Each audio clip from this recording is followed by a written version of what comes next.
కొన్ని క్రిస్టియన్ దేశాలుంటాయి. మీరన్నట్టు అరబ్ దేశాలున్నాయి. అవును. అక్కడ వాళ్ళు అల్లాని మాత్రమే ఆరాధిస్తారు. కొన్నిటికి పర్మిషన్ ఉంటది. కొన్ని టైమ్‌లుంటాయన్నట్టు. ఆ టైమ్‌లలో కొన్ని ఏరియాలలో ప్రార్థన జేసుకోవడానికి అక్కడి ప్రభుత్వాలు గూడా అనుమతించింది. హ్మ్. అయితే కొన్ని దేశాలలో ఇప్పుడు క్రిస్టియన్ దేశాలలో గూడా చాలామంది హైందవ సోదరులు గూడా టెంపుల్స్ కట్టుకున్నారు. గుళ్ళు కట్టుకున్నారు. హ్మ్. హరే రామ, హరే కృష్ణ వాళ్ళు గూడా అక్కడ వాళ్ళ టెంపుల్స్ అనేది విస్తరించుకున్నారండి. ఎక్కడ ఆ! గూడా వాళ్ళు అమెరికన్స్ గూడా హిందుత్వంలో కొనసాగుతూ ఉన్నారు.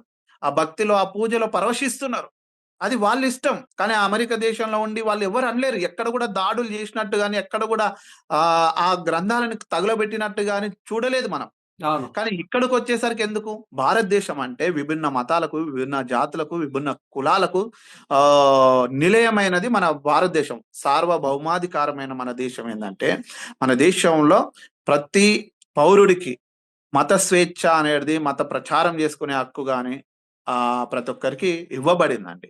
ఒకే మతం వాళ్ళుండాలి, ఒకే కులం వాళ్ళుండాలి అనే నినాదం అనేది భారత రాజ్యాంగం అనేది కల్పించలేదు కాబట్టి, ప్రతి ఒక్క పౌరుడు తమకు నచ్చిన మతాన్ని స్వీకరించొచ్చు. తమకు నచ్చిన మతాన్ని ఇతరులకు ఇబ్బంది లేకుండా ప్రచారం చేసుకోవచ్చు.